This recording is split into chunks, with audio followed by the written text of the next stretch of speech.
Hello everyone, this is Insta here. How are you all doing? I hope you're doing fine. I'm very excited. Today I'm officially starting my own fantasy series. The series which I have teased numerous times in my video. The series that I have made numerous teaser trailers for. Today is the day I'm finally posting the very first episode of the very first season.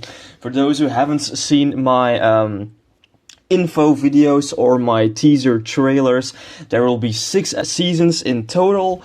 Today is the start of season 1. Season 1 will have 8 episodes in total. Each episode will be dedicated to a completely different storyline. It's, I thought, a unique and proper way to introduce each storyline and also giving each storyline their respectable amount of attention. First episode, season 1, episode 1, named The Wizard, will take about 53 minutes. Without further ado, guys, I have talked about this long enough in other videos, so I suggest we just jump straight into it. I hope you enjoy. Here we go. A long time ago, in an alternative world, a group of wizards scout a hostile area under the command of Donovan, a middle-aged man, but still with great fire and fury burning inside him, a loyal and wise servant of his kind. Wizards are known as the guiders of man. They all have their own group of people that they have to keep on the right path, so that those people can meet the destiny that has been chosen for them.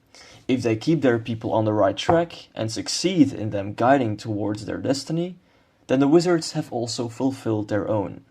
If they don't succeed, a far worse fate awaits them. Wizards are master of the sky and greatly respected and even feared by some, as they abide by no law. Hooded warriors who possess great powers that no one would dare to challenge. Donovan takes his men alongside with his most trusted apprentice, Richard, to the so-called World's End. It's a massive cave that leads to the deepest place on Earth. Local people call it the Gateway to Hell. The World's End is situated in the northwest of the continent. It's a place where no one dares to come. Superstitious people believe it is the place where the evil of the world is hiding, waiting for its time to strike, as it is told in the legends and stories for hundreds of years. Only madmen would go there, or wizards.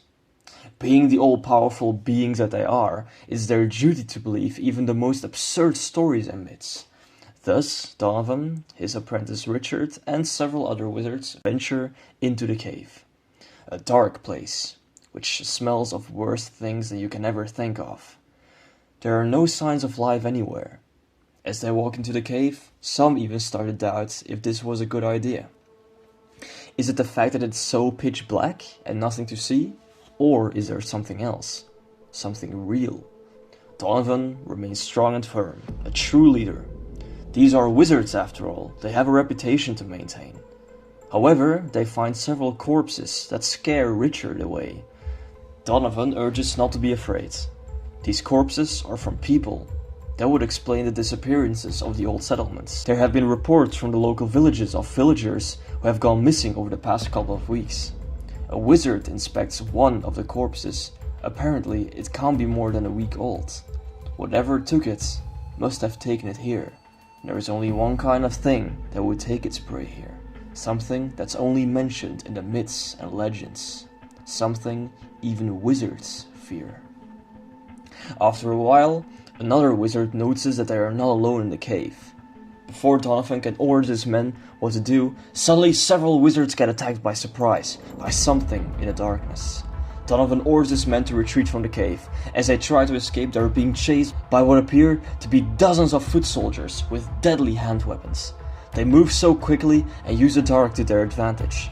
No one can spot them. Several wizards throw fireballs in order to fight back, but their direction is aimless. Donovan appears to recognize what they are and tries to hold them off by shooting fireballs from his hands at them. Donovan knows what they are. Black of skin, red eyes, extremely agile, and the most deadly thing in the world. It's fear itself. Several wizards also engage in the fight, but all get killed as they are extremely outnumbered by the mysterious soldiers. Only Donovan and Richard remain at the end. They can see the light from the surface world, as they have almost made it out of the cave. When Donovan almost gets killed from behind, he is saved by Richard, who kills a soldier and then uses his powers to push Donovan out of the cave. Donovan is swung out of the cave and lands directly outside of it. He looks at Richard, his apprentice and friend, as he's being surrounded by the Dark Soldiers. Richard looks at Donovan with tears in his eyes. Donovan screams for Richard, but then Richard uses his powers to collapse the entire cave, killing himself and all of the enemy soldiers. Donovan, emotional and in shock, slowly stands up. He shortly contemplates what has happened. But what has happened? It all happened so fast. Whatever it was, it managed to kill a whole squadron of highly trained wizards, including his dearest friend. Donovan knows what it is, and with fear and desperation in his eyes, he flies away towards the camp of the wizards, where the rest of his kind are. In a small village of the old settlements, we see Joshua working together with his father in a local butcher's shop. Joshua is a young man, only just 18 years old, with a heart that is seeking adventure. He goes about his day, cutting pieces of meat for their customers and filling the storage with new pieces. They are both respected and lead a happy life. That evening, they walk to their home and pass an elderly woman who is trying to find help in finding her missing daughter. Joshua's father claims that she is the fourth this week who reports a missing person, probably some criminal gang that is venturing around in the woods. Joshua suggests that they could ask the help of his older brother, Richard. The father claims that Richard won't have the time for that, since wizards can't interfere with something instead if it's to correct that person's destiny. They arrive home, a rather old but cozy cottage at the edge of the village. Joshua makes a fire in the fireplace, while the father prepares dinner. They both clearly have a good and comfortable life. That evening, they are visited by a wizard who flies to their house. They are surprised to see a wizard here, since they normally don't come to the villages unless it was about some urgent news or business. The wizard, however, brings news, something that no one ever wants to hear. He tells the father that his son Richard has died. The first couple of seconds are silent, but eventually the father breaks down in shock and starts to cry as Joshua tries to comfort him. He asks the wizard how his brother died, but this he can't answer. Joshua almost breaks out in anger, but his father holds him back. The wizard remains calm, as they have to be. Before leaving, the wizard gives Joshua a sealed letter before flying away. Inside the house, Joshua and his father both grieve over the loss of Richard. The father takes out an old family drawing. On it is the whole family: the father, the mother, Joshua, Richard, and the youngest daughter, Delphine. Just at that time, Delphine enters the house. 17 years of age, she has a job as a waitress in a local bar. She comes home, happy after a good day's work, only to be confronted by the same harsh news. She sees her father crying and immediately wants to know what's going on. Joshua takes Delphine with him to the kitchen and tells her the news. Delphine refuses to believe him. She almost starts to yell at Joshua, but he holds her tight, as they both start to cry. They already lost their mother at a very young age, and now also their older brother. They must stick together now. They know they must support each other now more than ever. While Joshua holds Delphine in his arms, he looks at the letter the wizard gave him that lies on the table, wondering about what could be inside it. At the cliffs of the distance, all the wizards gather at their camp to hold a funeral for the fallen. All the wizards are equal, yet they all follow the guidance of one person, the Great Master. The Master is the most ancient wizard of all, a man of great age, with all his fighting days behind him, but he has the wisdom that so many of us try to seek. Donovan, still in shock and grief, is asked what he saw, to which he replies that he fears that the myths and stories of the common people might be true, about the cave being not just the world's end, but where the end of the world might come from. He is immediately doubted by a lot of his companions, who tell him that wizards should not believe in stories that the common folk tell each other. He warns them, however, that if it's actually true, and that he saw indeed what he thinks he saw, that they all soon have a great deal to fear. That night, Donovan is visited by Amelia, a fellow and much younger wizard, who hasn't got the same amount of experience as Donovan, yet she does have a good heart and spirit, which makes her good friends with Donovan. She comforts him over the loss of his apprentice and friend Richard.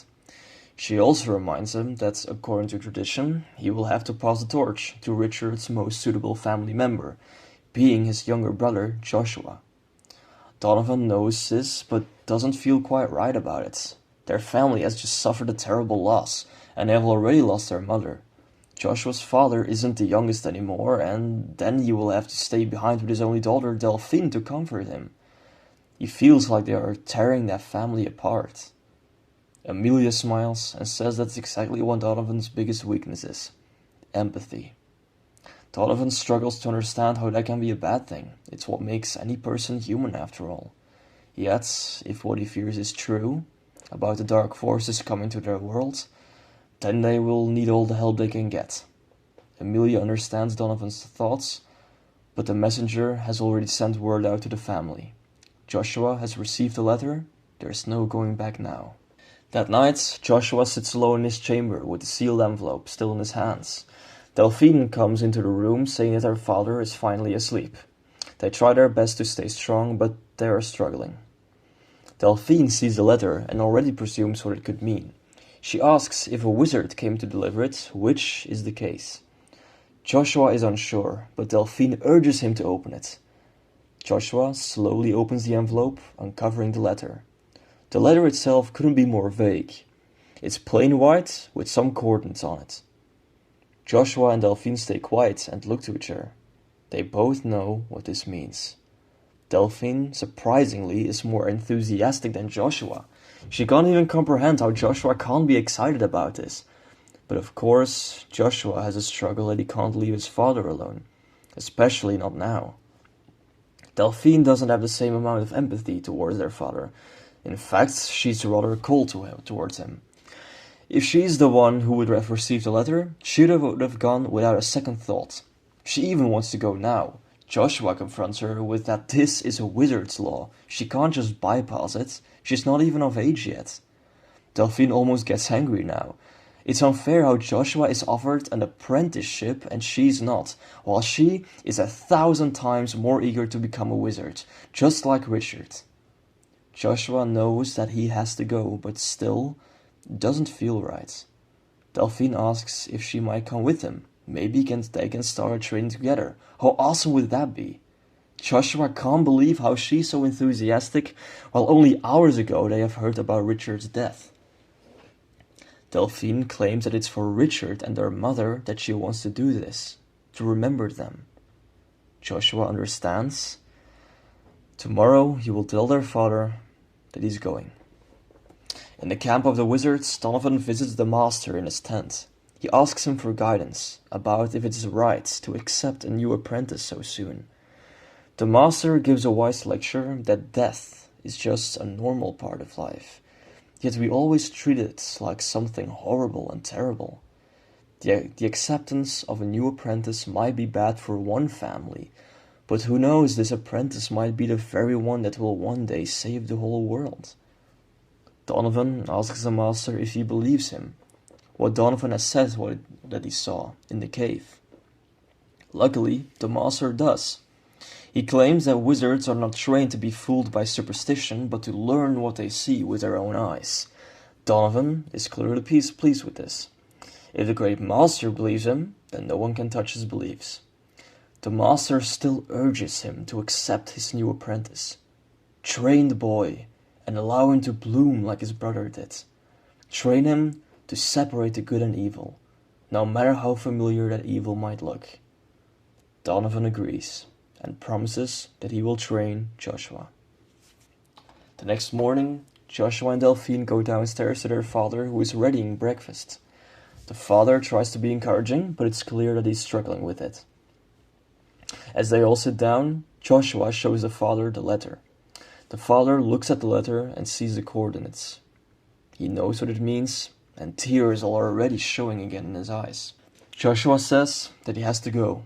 It's tradition. It's what they need to do. The father was hoping that he would stay, but Joshua does urge that he can't. It's the way to avenge Richard. the way to remember him. Delphine sits in silence with a jealous look on her face. Instead of comforting her father, who is crying, she finds her own interests to be more important right now.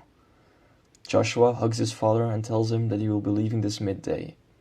When he wants to let go in order to pack his things, the father keeps his grip on Joshua, not wanting to let go. But eventually, he does. Joshua goes upstairs to pack his things. Delphine sits alone with her father at the table. The father is crying, all the while Delphine is thinking about a choice she wants to make. That midday, Joshua has his bags ready and his letter with the coordinates. He goes downstairs where his father has prepared some food for him, for his journey towards the camp of the wizards. He hands it to him, which Joshua gladly accepts. They hug each other again. No matter how hard it is, Joshua knows that he has to do this. Delphine is nowhere to be seen. Joshua wanted to wait in order to say goodbye to her as well, but she's not coming downstairs. Eventually, Joshua tells his father that it's time for him to go. They both go outside. Joshua and his father give one last hug while his father urges him to be careful. Joshua promises to come and visit him and Delphine as much as he can.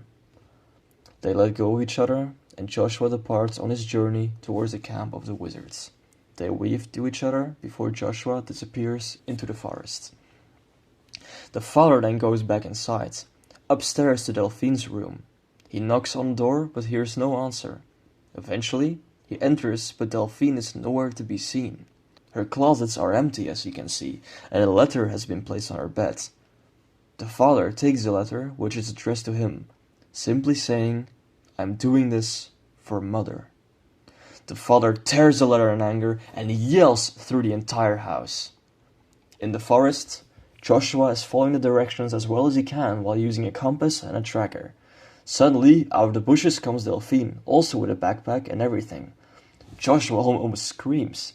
Delphine wanted to surprise him as she is coming along with him, just like she said she would. Joshua can't understand what she's doing right now. This apprenticeship is for him, not for them both, and how on earth could she leave father behind like that? Delphine urges Joshua to calm down and not to worry. She claims she already said goodbye to father. Joshua still doesn't believe that the wizards would accept both of them. Delphine doesn't see why they would. They can use all the help they can get in guarding the world, and a motivated apprentice is always a good thing. Delphine refuses to leave, and there's nothing Joshua can do about it. They eventually both head towards the camp of the wizards. They set up camp at night. It's clearly that Delphine and Joshua have a good bond with each other, yet Joshua has his doubts about Delphine's choice to come along with him. They talk and chat during the night, just like a brother and sister would. Delphine has great ambitions in becoming a wizard, while Joshua still remains with both his feet on the ground. The next day, they keep on walking through the forest. They see mountains in the distance at a certain point, and the vegetation starts to become more flat. This means they are getting close. In the middle of a conversation, suddenly a flying object flies over them, scaring both Joshua and Delphine. The object appears to be a wizard. He lands right in front of them, demanding them to state their names since they are nearing wizard territory. They both say their names as Joshua shows the wizard the letter. He says that they are the brother and sister of Richard. The wizard looks at them and eventually tells them to follow him. They follow the wizard, and it doesn't take long before they arrive at the camp of the wizards. A medium-sized camp with a huge tent in the middle. Each wizard has his own tent, and there are dozens and dozens of tents everywhere, along with several training grounds. A lot of the wizards look at Joshua and Delphine curiously. They are brought to the main tent, where the master sits on his chair. Delphine and Joshua are brought in front of the master, to who they again explain who they are. The master does say that this is irregular. There is only one letter, yet there are two candidates. Delphine explains that she's the one who came along, but that she has been waiting all her life to become one of them. There's nothing she wants more in this world. After a short speech, the master asks Delphine to stop. This is irregular indeed, but since she is also kin of Richard, she has good ground to stand upon. He summons Amelia, to whom he asks if she's willing to accept Delphine as her apprentice. Amelia looks at Delphine for a second, but eventually accepts as she notices a great fire in her heart. Delphine is extremely happy and goes along with Amelia after smiling to Joshua. Joshua remains calm as the master summons Donovan. Donovan comes forward, who intimidates Joshua a lot.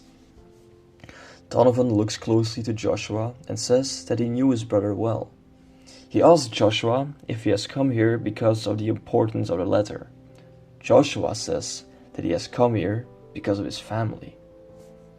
Donovan smiles and eventually also accepts Joshua as his apprentice. They also both go outside. Once outside, Joshua asks what they will do now. Donovan smiles and says that now they shall begin. Alright guys, that was the first episode of my season 1 of A Legend's Tale, completely centered around the storyline of the wizards. I hope you enjoyed. This episode is, I think, an ideal setup, at least for this storyline. I mean, all the characters of the storyline are introduced. We have Joshua, Delphine, Richard, who has a very minor role and who already sadly died in the opening scene, the Master, Donovan, and of course Delphine, including also the father, who has a pretty small role and who I have chosen to remain nameless. However, of course, not that much has happened. Joshua has been accepted with the wizards. Donovan will train him. Delphine, although this being an irregular case, has also been accepted. She will be trained by Amelia. All the while, of course, Donovan is thinking about the things he saw in the opening scene. In the World's End, there was a huge cave at the beginning where he and his fellow wizards were attacked by these dark soldiers. So that's really his main gripe right now. That's all it is, guys. I do want to quickly point out, in order to fully understand this series in terms of geography, I really urge you to watch my video where I explain the world this all takes place in, because of course I'm saying tons of place names, and if you don't, I do think if you haven't seen my video where I explain the whole world to you, I think you will have sort of a harder time comprehending what's going on exactly. Alright guys, that was first episode, season 1 of The Legend's Tale. Hope you enjoyed. Stay tuned for the next episode. See ya.